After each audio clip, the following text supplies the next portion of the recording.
Eu quero, glória a Deus, o Senhor está aqui. Eu falei ali para Deus, eu falei assim: Pai, o Senhor veio, o Senhor está aqui. Ele veio porque de nada adiantaria ter um culto se Ele não estivesse aqui, mas a Tua presença é real. Ele está aqui, eu posso sentir.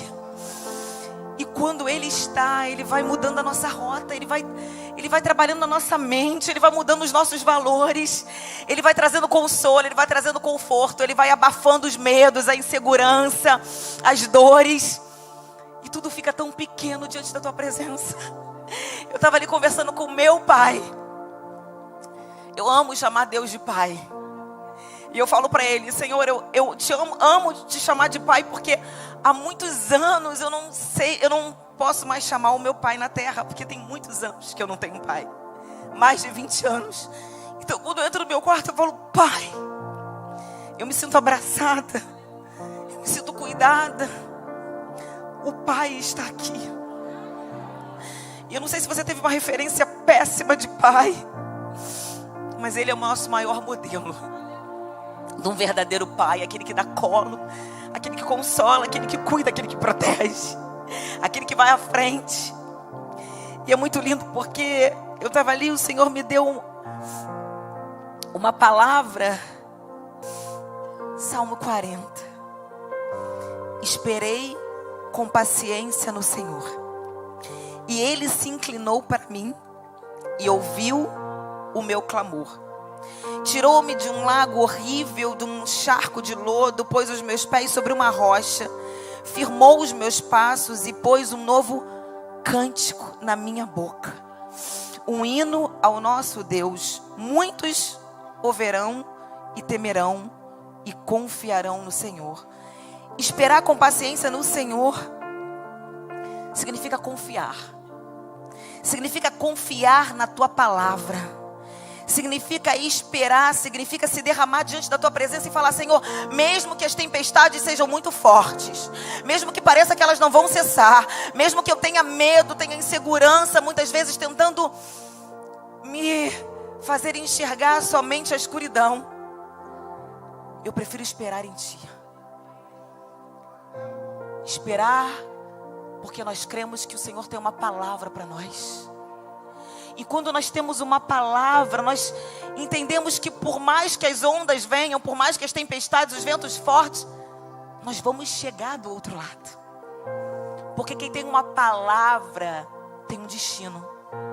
Quem tem uma palavra vai alcançar o lugar que Deus tem. E a Bíblia diz em Salmo 139, porque tem uma palavra de Deus para a sua vida que diz que os teus olhos viram o meu corpo ainda informe, quando eu não era nada, quando ninguém ainda sabia, não sonhava comigo, quando minha mãe não tinha nem projetos de ter um filho, não sabia nem o meu sexo, mas no Teu livro todas essas coisas foram escritas, as quais iam sendo dia a dia formadas, quando nem ainda uma delas havia. Senhor, nós confiamos na Tua palavra. Confiamos e acreditamos que o Senhor tem linhas a nosso respeito. E o medo, as tempestades, os obstáculos, as pedras que nós vamos encontrando no meio do caminho, elas não podem paralisar o lugar e a promessa que o Senhor tem para nós, meu Pai. Nós queremos nos agarrar nessa palavra. Não queremos que os ventos fortes venham ofuscar a voz de Jesus falando: vem, caminha sobre as águas, porque você só precisa da minha voz para te sustentar. Obrigada, Senhor, porque eu creio que essa é uma noite de cura. Essa é uma noite de libertação. É uma noite onde nós vamos receber chaves no mundo espiritual e vamos ser libertos. E isso vai trazer liberdade para as nossas gerações. Eu creio, Senhor, que o Senhor está aqui. Vai passeando no nosso meio, meu Pai. Encontre corações como uma terra fértil, que ninguém fique de fora, meu Pai.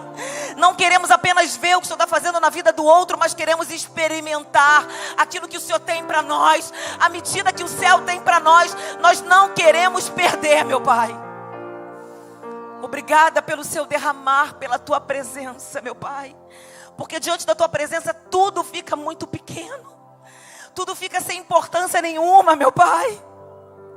Não queremos sair desse lugar, onde entendemos que muitas coisas têm preço, mas o valor está na Tua presença, meu Pai.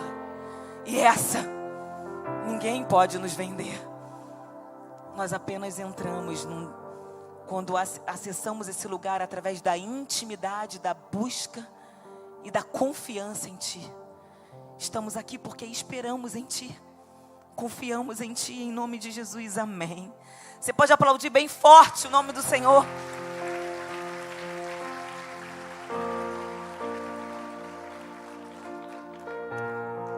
Amém.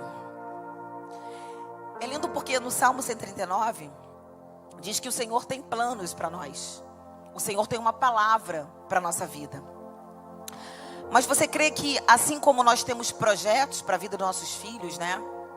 Ao longo da caminhada você tem planos para a vida dos seus filhos. E porque muitas vezes, né, eles não conseguem alcançar lá na vida adulta tudo aquilo que nós projetamos ao longo da caminhada. Às vezes nós investimos num bom curso, numa boa escola, fazemos planos, mas nem sempre eles vão seguir aquilo que eu planejo para a vida deles. Muitas vezes eles vão seguir uma outra rota, porque são decisões. A vida ela é feita de decisões que nos levam a trilhar caminhos diferentes. E assim é Deus conosco. Deus ele tem um propósito, Ele tem algo, tem uma palavra para nós, tem um destino para todos nós. Mas nós podemos não viver aquilo que Deus tem para a gente, você concorda? Se nós não formos obedientes à Tua voz, à Tua palavra, nós vamos tomar decisões baseadas nas nossas vontades, na nossa vida, nas nossas escolhas, na nossa forma de pensar. Então, o que a gente precisa entender é que muitas vezes, na verdade, nós sempre vamos colher o fruto das nossas decisões. O Senhor me deu uma palavra que está em Mateus. E os discípulos, vendo caminhar sobre o mar, assustaram-se, dizendo: é um fantasma, e gritaram com medo. Jesus, porém, lhes falou logo, dizendo: tende bom ânimo, sou eu, não temais. E respondeu-lhe Pedro e disse: Senhor, se és tu, manda-me ir ter contigo por cima das águas. E ele disse: vem. E Pedro, descendo do barco, andou sobre as águas para ir ter com Jesus. Mas sentindo o vento forte, teve medo. E começando a ir para o fundo, clamou dizendo: Senhor, salva-me. E logo Jesus, estendendo a mão, segurou-o e disse-lhe: homem de pequena fé, por que duvidaste? E quando subiram para o barco, acalmou o vento.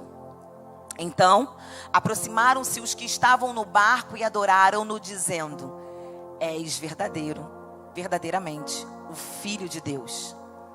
E tendo passado para outra banda, chegaram à terra de Genezaré. Amém. O Senhor estava se despedindo da multidão, havia feito milagres, prodígios, maravilhas.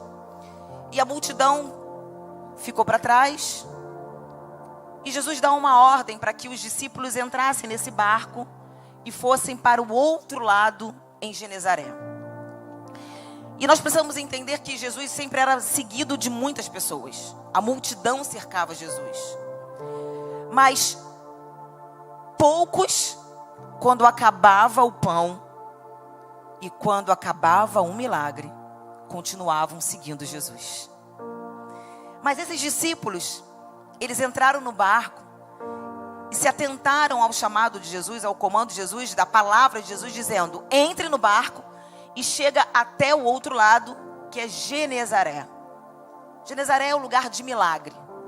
É um lugar da manifestação. Jesus fez muitos milagres ali. E é interessante porque a Bíblia diz que de repente veio uma tempestade, isso já era madrugada. Veio uma grande tempestade, os ventos fortes, eles ficaram atemorizados, ficaram com vento. A Bíblia diz em algumas versões que o vento era contra, a ponto de balançar muito o barco. E é exatamente assim a nossa vida com Deus. O Senhor, Ele tem uma palavra para nós, que nós vamos chegar do outro lado em Genezaré. Esse é o destino que Deus tem para cada um de nós. Um lugar de provisão, um lugar da sua manifestação, um lugar de milagre, um lugar de sobrenatural. Mas nós precisamos entender que vamos enfrentar tempestades. Vamos enfrentar ventos contrários. Vamos enfrentar muitas vezes a pior hora, que é a madrugada. É a hora que parece que ninguém está nos vendo. É a hora que a gente não consegue ver ninguém. É a hora que parece que a gente está sozinho no barco da nossa vida. Mas de repente aparece Jesus. A Bíblia diz que eles já estavam com muito medo. Mas de repente aparece Pedro olha e fala: se é Jesus mesmo, pede para eu ir com você. Pede para eu andar sobre as águas. E que o Espírito Santo fala ao meu coração Pedro, ousado.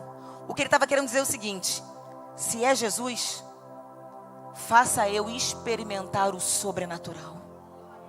Faça eu caminhar sobre o sobrenatural. Porque caminhar sobre as águas, você não vê todo mundo caminhando sobre as águas. Quem você vê?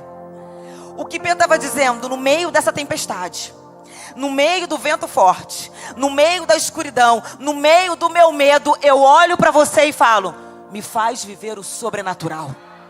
Me faz tocar aquilo que a terra não pode me dar, mas que eu consigo acessar quando eu olho para você, Jesus. O medo, ele sempre vai tentar tomar conta da nossa vida. Até chegar de Genezaré, nós vamos enfrentar muitas tempestades. E Jesus chega para ele falar: vocês não têm fé? Homens de pequena fé. Mas eu creio que à medida que a gente caminha com Jesus, à medida que vamos vivendo algumas tempestades, se não paramos no medo, se não permitirmos que a insegurança, o medo nos paralise, a nossa fé ela vai aumentando. Porque nós vamos ver um Jesus não apenas que cura, um Jesus não apenas que multiplica pães e vinhos, um Jesus que ressuscita mortos, mas um Jesus que me faz andar sobre aquilo que é impossível. Mas de repente, no meio daquela tempestade, Pedro permitiu que a sua alma, que as suas emoções fossem paralisadas, porque muitas vezes a tempestade não vai parar, mas é você que não pode parar de andar.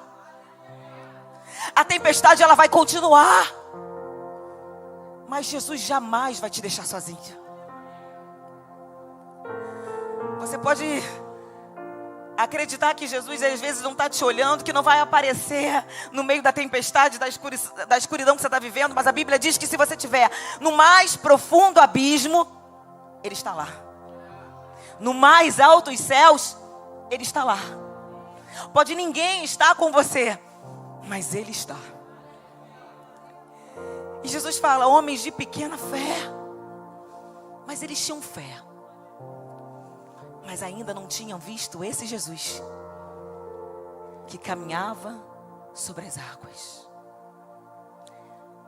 Tenham fé, tenham coragem, não tenham medo, porque quem continua vai ver um Jesus que ainda não viu.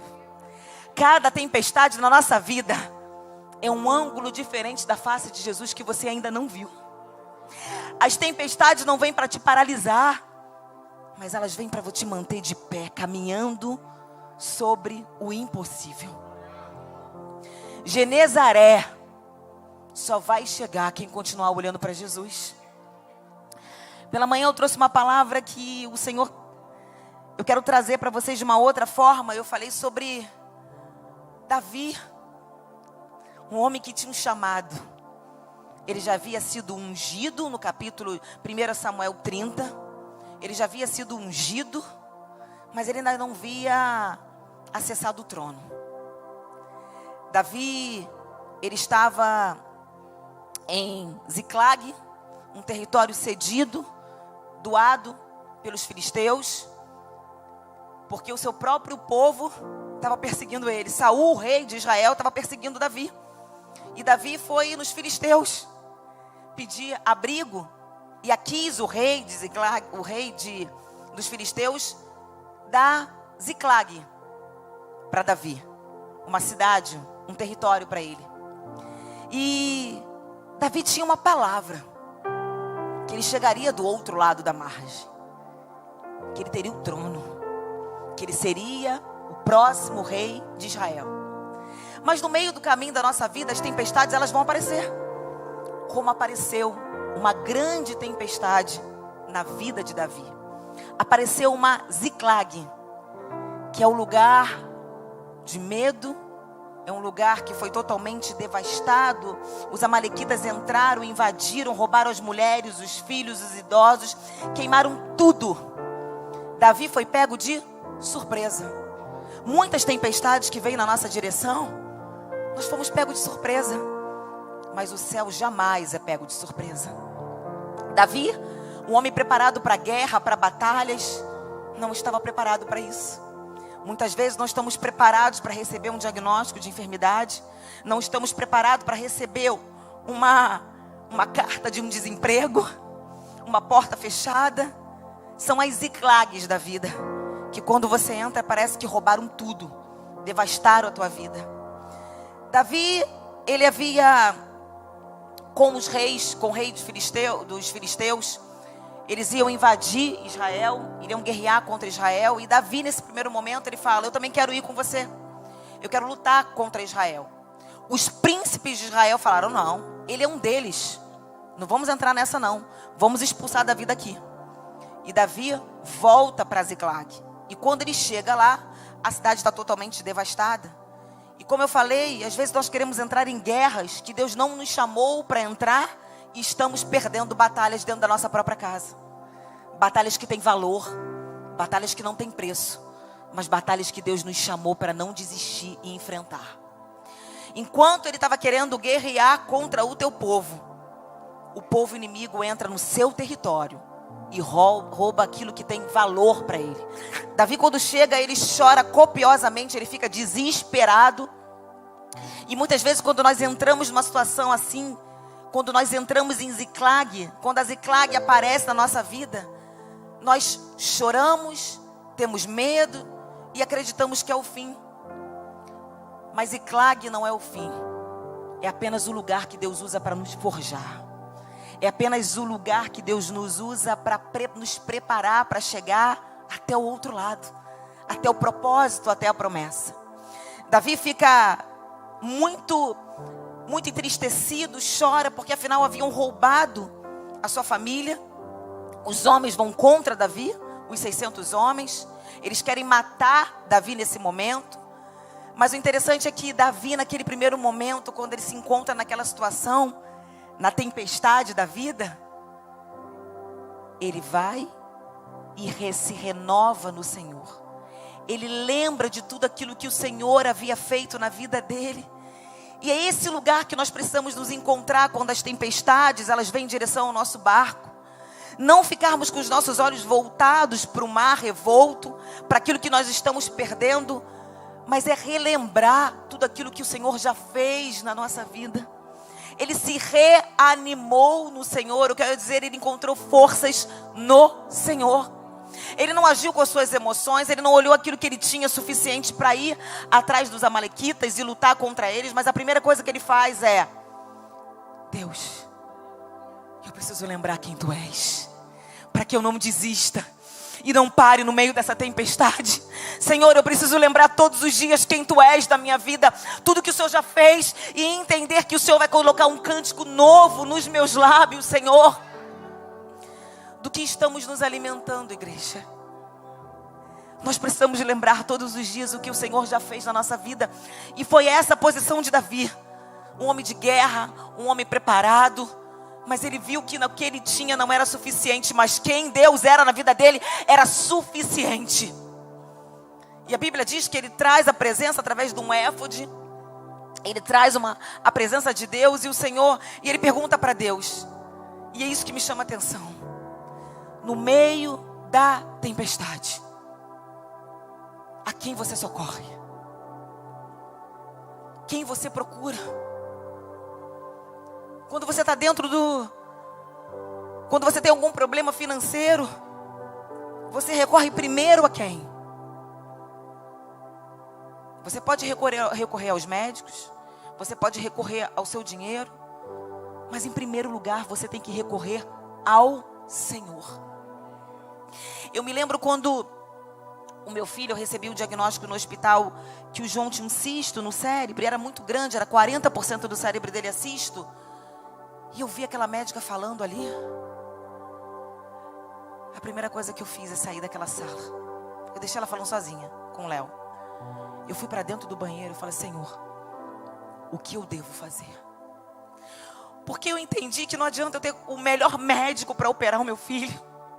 Não adiantaria de nada eu ter condições para pagar a cirurgia com o melhor cirurgião desse país, se o Senhor falasse: não, ele é meu. Então primeiro eu recorri a ele: Senhor, o que eu devo fazer? Porque a minha garantia não é naquilo que eu tenho, nem na capacidade dos médicos. Porque eu sei que quando o Senhor quer, o Senhor usa quem o Senhor quiser. Mas a minha garantia está no Senhor. Eu me reanimei no Senhor. Todos os dias eu falava: Senhor, eu preciso lembrar de tudo aquilo que o Senhor já fez. E entender que até aqui já foi um milagre eu ter o João. Porque quando nós reanimamos no Senhor, nós não paramos diante da tempestade, mas nós continuamos com força e coragem para seguir. Porque por mais que a tempestade não cesse na sua vida, o Senhor está te sustentando para atravessar esse mar. Por mais que os ventos sejam fortes, é Ele que está te sustentando. Não é o barco, não é o vento parando, é o Senhor. É o Senhor.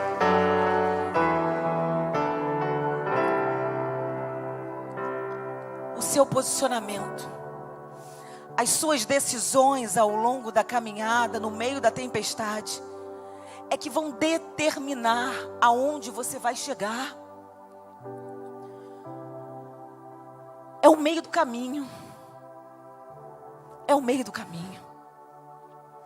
Não adianta você começar bem, mas é o meio do caminho. São as decisões que você toma nos momentos mais difíceis da sua vida que vão determinar se você vai chegar a Genezaré ou não. E no meio do caminho de Davi, apareceu muitos conflitos. Ele tinha uma promessa de um trono, mas o meio do caminho que determinava de verdade aonde estava o seu coração. É o nosso coração. A essência que é revelada diante das decisões que nós temos que tomar nos piores momentos da nossa vida, que vão determinar de verdade o lugar que nós vamos alcançar. E eu preciso dizer para você que é o meio do caminho que nos forja. É o meio do caminho que revelou Davi como homem segundo o coração de Deus. Porque Davi, quando encontra um egípcio no meio do caminho, ele tinha uma meta. Porque o Senhor havia falado: vai, Davi, porque eu sou contigo, você vai conseguir conquistar as suas mulheres, os seus filhos, porque eu vou te dar, eu vou devolver tudo que eles roubaram. Mas tem o meio do caminho. Não adianta você ter a promessa, mas é a forma com que você se comporta até a promessa que determina o lugar que você vai chegar. E do meio do caminho aparece um egípcio. Um egípcio que era um escravo dos amalequitas. Em outras palavras, um inimigo. Fazia parte do bando dos seus inimigos, que havia sido deixado no meio do caminho porque estava ferido. E ele foi abandonado, estava 3 dias sem comer. E a primeira coisa que Davi faz, ele para. Muitas vezes estamos tão focados com o lugar que Deus tem para nós, que nos perdemos no meio do caminho. Às vezes corremos tanto atrás das promessas que nos perdemos no caminho até a promessa. E Davi, quando viu aquele egípcio, ele para tudo. Ele tinha uma urgência. Era buscar as suas mulheres, os seus filhos e de todos os seus valentes, os valentes que estavam com ele. Mas ele parou, deu água, deu alimento ao egípcio, cuidou do egípcio. Eu quero dizer para você que a nossa vida são como presentes que Deus vai nos dando no meio do caminho. E nem sempre os embrulhos são atraentes. Nem sempre os embrulhos são bonitos, são agradáveis. Mas é necessário abrir e desembrulhar e tirar o medo e trocar pela coragem. Tirar a insegurança e trocar pela confiança. Tirar aquilo que é urgente para você e entender o que é urgente para Deus. Que era cuidar do outro. Que era amar aquele que estava caído no meio do caminho. Muitas vezes ao longo da caminhada até chegar à promessa, você vai ter que abrir mão daquilo que é bom para você, para fazer aquilo que é bom para Deus. Muitas vezes você vai ter que parar para curar pessoas que às vezes no primeiro momento é um embrulho feio, porque parece que é o seu inimigo. Mas vai ter que abrir e trocar a raiva pelo amor, o ódio pela compaixão, a falta de perdão pela generosidade. Porque só quem abre mão desses embrulhos que são difíceis de desembrulhar, né? Porque quem te traiu a gente precisa perdoar. Quem um dia te perseguiu, é necessário você dar amor, ter compaixão. São embrulhos que muitas vezes nós não queremos desembrulhar. Encontrar um egípcio no meio do caminho vai paralisar o meu projeto, vai retardar o meu projeto. Mas porque Davi parou para cuidar, ele conseguiu acessar chaves. Chaves que nos fazem acessar a lugares que só Deus tem para nós. Aquele egípcio tinha a resposta de onde estavam os amalequitas. Às vezes aquilo que parece ser ruim, mas que Deus pede para você fazer, é isso que vai te fazer acessar lugares que só o céu tem para você. Mas é necessário desembrulhar, porque dói, porque vai exigir renúncia, mas vai te dar acesso a lugares que ninguém pode te dar, mas apenas a sua obediência em fazer aquilo que o Senhor pediu para você fazer. Chaves essas que vão te fazer acessar portas no âmbito espiritual, portas no teu casamento, nas tuas gerações. Chaves certas para portas certas. Só vão ter acessos aqueles que vão abrir mão do teu eu e desembrulhar muitas vezes aquilo que é difícil para nós, aquilo que é feio. Não recuse os embrulhos que Deus te dá no meio do caminho. José teve que abrir muitos embrulhos. Ele teve que trocar a dor da rejeição, da ingratidão, da injustiça, e trocar pela misericórdia. E ainda ter uma mesa para os próprios irmãos, um banquete para os irmãos que haviam traído ele. Mas porque ele entendeu que tem coisas que nos fazem acessar o céu. É perdoar quem te ofendeu, é ser generoso, é honrar a palavra de Deus, é honrar os teus pais. São princípios imutáveis, mas que vão nos fazer abrir grandes e poderosas chaves. Você pode não estar entendendo hoje o que você se depara no meio dessa tempestade, mas continue olhando para Deus e se agarrando nas promessas que o livro da vida tem para você. Abra os embrulhos que a vida está te dando. Eles vão fazer vocês acessarem grandes portas que só o céu tem para você. Você pode aplaudir o Senhor.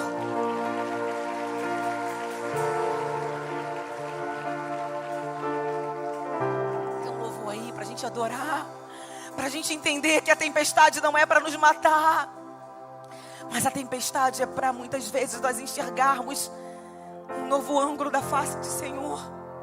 Do Jesus agora que para até os ventos, que cessa os ventos, de um Jesus que me faz andar sobre as águas. Ei, a cada tempestade da vida é um embrulho que você precisa descascar para que a sua fé aumente, para você aumentar o seu nível de fé e fortalecer os seus músculos espirituais.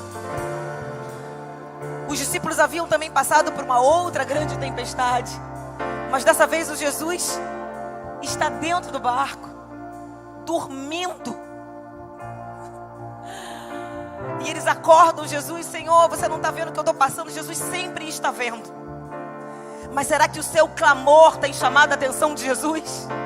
Será que o seu coração rasgado e rendido tem chamado a atenção de Jesus? Porque muitas vezes nós temos até Jesus no barco, mas confiamos mais nas pessoas, no nosso dinheiro, na nossa posição, do que Jesus que está dentro do nosso barco. Ei, quem é esse que até o vento obedece? Os discípulos não haviam experimentado ainda esse nível de experiência com Jesus. O que eu quero dizer é que essa tempestade vai fazer você viver um novo nível de experiência com Jesus. Oh Senhor, obrigada, meu Pai.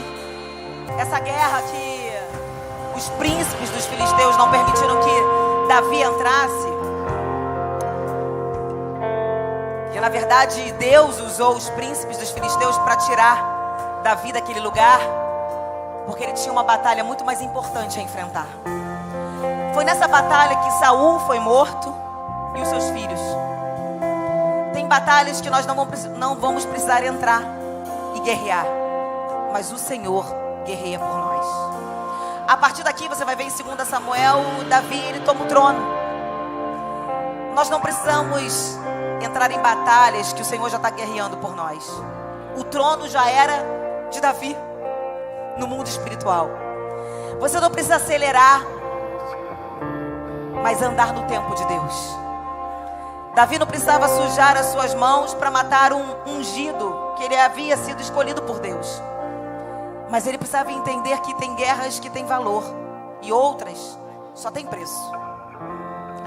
Davi, ele consegue recuperar as suas mulheres, todas as mulheres, os seus filhos, e ele ainda traz os despojos. Davi entra em Ziclag. Eu quero que você imagine a sua vida entrando em Ziclag e vendo toda uma cidade devastada, queimada, tudo que tinha valor roubado. Mas Davi volta agora para Ziclag, não apenas com aquilo que haviam roubado dele, mas com os despojos daquela guerra. E todos voltaram, porque estavam guardados e cobertos pelo Senhor. Eu quero dizer que andar em obediência é andar guardado e revestido pelo céu. Andar debaixo de uma palavra é andar cercado, blindado por Deus. Quando os amalequitas levaram as suas esposas e as crianças, se Davi tivesse naquela guerra que não era para ele entrar, ele teria perdido não só as suas mulheres, mas toda uma geração, porque provavelmente os amalequitas iriam vendê-los como escravos. O que eu quero trazer para você é que muitas vezes estamos abrindo mão da nossa próxima geração, porque estamos entrando em guerras que o Senhor nunca nos chamou para entrar. Aquelas crianças, aqueles filhos, eles seriam futuros príncipes, futuros reis. E isso assemelha muito à geração que estamos vivendo. Uma geração de adolescentes, de crianças sendo roubadas, tiradas da posição de príncipe por escravos desse mundo.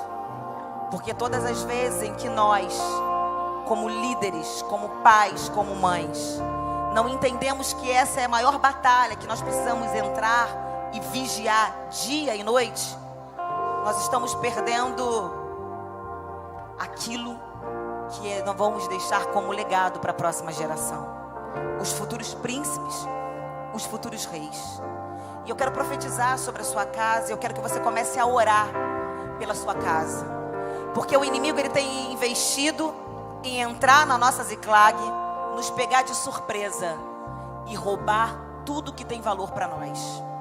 Mas eu quero profetizar e liberar uma palavra para a tua vida, que você não vai dormir, que você não vai se distrair com as tempestades, mas o Senhor vai te encher de autoridade para não permitir entrarem dentro da sua casa e roubar o teu casamento e levar os seus filhos como escravos para esse mundo, porque eles vieram como príncipes de Deus nesse mundo, e príncipe tem direito à herança. Tem uma geração sendo roubada, como herdeiros, estão sendo colocados como escravos. Mas o Senhor está nos dando autoridade essa noite. Eu não sei como você entrou aqui essa noite, mas Davi nos ensina tanto. Um menino desprezado pela sua própria casa, mas que cuidava com excelência das coisas que eram pequenas e insignificantes para muitos. Eu não sei aquilo que Deus tem confiado em suas mãos, mas se for necessário, rasga o urso e o leão para cuidar daquilo que o Senhor tem confiado nas suas mãos. Não abra mão. Se for necessário, vá atrás. Se o Senhor está falando, vai atrás. Vai atrás daquilo que é seu, daquilo que Deus já te deu. Não abra mão da tua casa, não abra mão da tua família, não abra mão da tua vida no altar do Senhor. Está em crise? Revisite o altar. Volte para o altar. Tenha vida de comunhão. Ore, jejue. Não seja um praticante de igreja, mas seja um homem que visita todos os dias a presença de Deus, e que é visitado pela glória de Deus todos os dias. Eu não sei como você chegou aqui, mas venha para o altar. Se você chegou e você está nesse nível de ver tudo destruído, é o Senhor querendo te realinhar. É o Senhor querendo te firmar os teus pés, a tua confiança no Senhor, para lugares maiores. Lugares maiores. Deus já tinha um trono preparado, mas Ele precisava ainda preparar Davi para o trono. Deus já tem Genezaré esperando por você, mas até lá o Senhor precisa te preparar no meio das tempestades. Mas por quê? Porque na tempestade, que tudo que a gente quer ver é a presença de Deus. Porque na escuridão, tudo que a gente precisa ver é o Senhor nos chamando. O que é mais lindo é que Davi, por ser um homem que buscava intimidade com Deus, e é nesse lugar que nós precisamos estar todos os dias. Quando ele volta com os despojos, 200 homens ficaram no meio do caminho, né? Estavam cansados, e 400 foram com ele. Quando ele volta, ele reparte os despojos, não apenas com os 400, mas com os 200 que ficaram. E é interessante porque o mundo nos ensina como: você não acreditou em mim, você não me acompanhou. Certas pessoas vão ficar para trás, mas não importa o que fazem com você. O que importa é que, se você é um homem ou uma mulher de intimidade, você conhece os princípios do reino. Então é dividir, é compartilhar, é amar, é perdoar. E só um homem assim como Davi, de intimidade com Deus, entende isso. Você vai precisar desembrulhar muitas coisas ao longo da tua vida, mas conseguir desembrulhar, vai ser para aqueles que entendem os valores do reino. Porque você vai olhar muitas situações na sua vida, você vai querer agir como a terra age. Mas se você é um homem ou uma mulher que busca a direção de Deus, não são os princípios da terra que te regem, mas são os princípios do céu. E são esses princípios que liberam chaves para a nossa vida. Então, se eu tenho uma palavra para o seu coração, para que você leve daqui para frente, abra os presentes que a vida está te dando. Por mais que sejam difíceis, abra. Mas abra baseado naquilo que Deus quer que você faça. Perdoar, amar, honrar, ser generoso, compartilhar. Não importa o que fizeram, importa é agradar o seu Deus. Porque quem vai fazer você acessar lugares que só o céu tem para você é Ele. E eu creio numa igreja que o Senhor está liberando chaves espirituais, liberando uma nova medida espiritual para a sua vida, liberando novos dons, porque é para essa igreja que nós precisamos para esse tempo. Uma igreja que toca, ora e cura através do nome de Jesus. Uma igreja que tem uma palavra de vida, uma igreja que tem uma palavra de libertação, uma igreja que vive de verdade os valores eternos. Que Deus te abençoe. Que Deus guarde a tua casa. Que você se encha da presença dele todos os dias da sua vida. Eu libero uma palavra de vida sobre você. Eu libero que o que você faz hoje determina onde as suas gerações vão alcançar, os lugares que elas vão alcançar. Não se tratava apenas dos discípulos, mas se tratava de todas as gerações que viriam após eles. Nós estamos aqui porque homens como Paulo, como Pedro, como os apóstolos, tiveram decisões como Davi. Fizeram não a sua vontade, mas a vontade de Deus. Isso nos fez acessar hoje lugares através da vida deles. Porque o que uma geração faz, ela vai recair tanto o bem quanto o mal para outra geração. Que você abra portas de bem, de bênção para as outras gerações.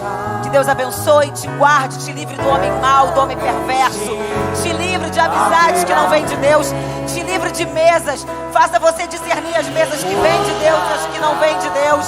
Amizades que vêm de Deus e que não vêm de Deus. Mas que você nunca deixe de parar no meio do caminho para estender a mão para aqueles que Deus colocou. Porque o Senhor está vendo o teu coração. Em nome de Jesus, eu te abençoo. Nos pedimos como igreja, Senhor, mas jamais da tua presença. Em nome de Jesus, amém.